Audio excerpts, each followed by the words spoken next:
Hi, I'm Randy Burt. Welcome to Destination Chautauqua County. And we're here at the Chautauqua Suites in Mayville, New York tonight. And it's Fireman Appreciation Night. We have a lot of people here tonight. We're going to have speakers, we have vendors, and we'd like to thank Mr. Van McConnon for putting on this tonight. And it looks like a lot of good food coming up, too. So welcome to Destination Chautauqua County.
I'd like to just go down the list of who all is represented here tonight.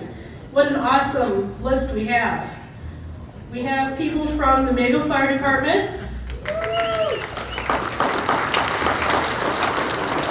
Chautauqua Fire Department, Field Fire Department, DeWittville, Stanley Hose and Sherman, Westfield Fire Department.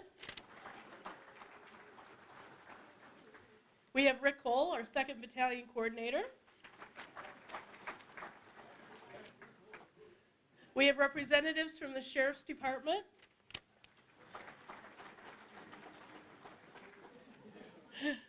Department of Emergency Services. The Chautauqua County Tech Rescue Team. The Village of Mayville and the Town of Chautauqua. Starflight. I'm almost done. Westfield Memorial Hospital. Chautauqua County Fire Police. Westfield Auxiliary Police. And we had some wonderful vendors. I'm just going to give you a quick rundown. I hope everybody had a chance to visit with them. We had Alan Akins from Chautauqua Fire Department, who represented Gorman Emergency Vehicles, KME, I'm not going to pronounce this one right, Kovac Mobile Equipment, Braun Ambulance, McCoy Miller Ambulances, and Marquee Ambulances. We had Jeff Gertie from Performa, Westfield, New York. He does embroideries, screen printing, promotional products. He's been 16 years in the business. We had Triad Synergy Group, Tactical Fire, distributors of fire, tax, Quaker, and turnout gear. He had a good supply of all of our stuff there for us. We had Ron Vall, Fulfill911.com, who also has a couple door prizes here drawing for us. And we had Paul Lawton from Duval Safety with fire and EMS supplies, Scott Air Pack, and Halmatro Rescue Tools. I'm sorry if I mispronounced anything wrong. I'd like to start with some of our speakers. We have a nice selection of speakers tonight. I'm going to start with Marty Bova, the Mayor of Mayville. He's going to come up and give us a little talk about volunteerism in the community and share some thoughts with us. So Marty?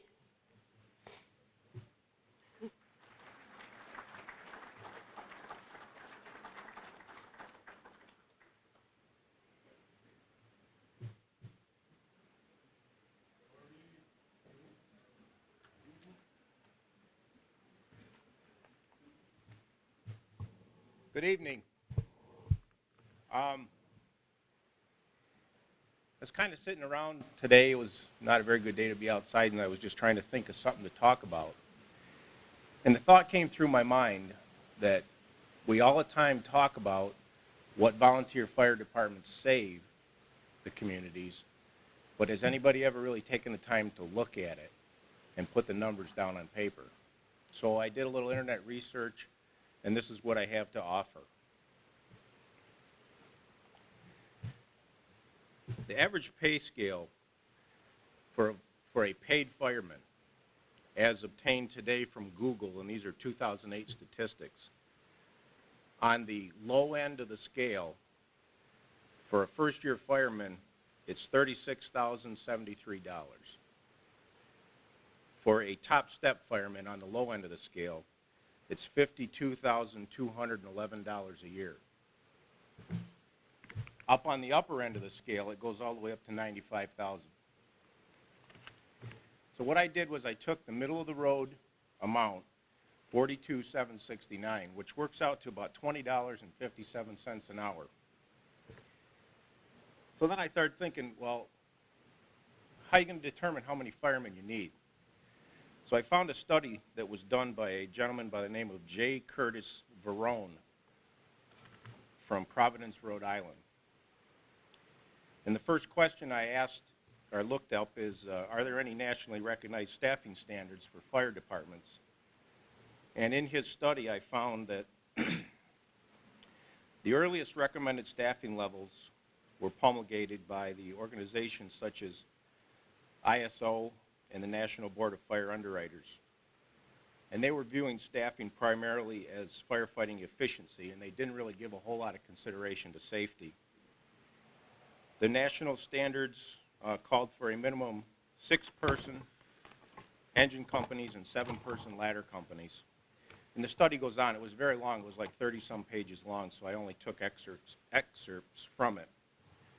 But it said that it's recommended that the minimum acceptable fire company staffing level should be 4 members responding on or arriving with each engine and each ladder.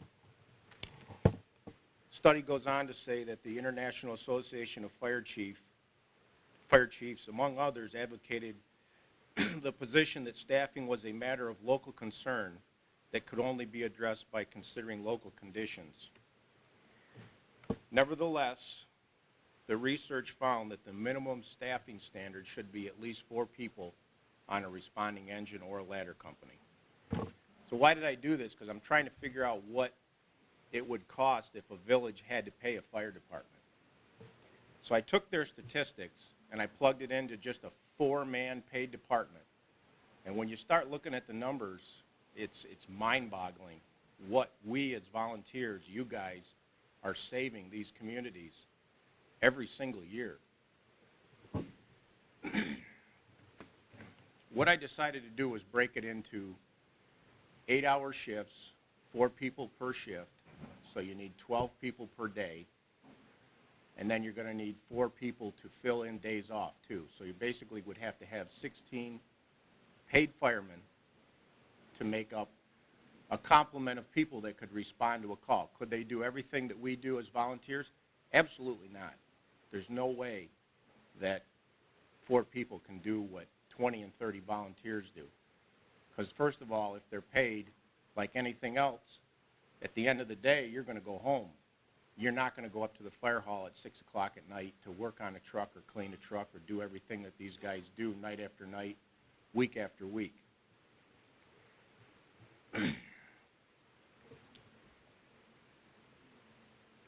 So let's take a look at the math that goes along with this. If we have 16 members, the average person works 2,080 hours a year. That's 33,280 man-hours a year, just for a staff of 4 people on a shift. If you take 33,280 and you multiply it by $20.57,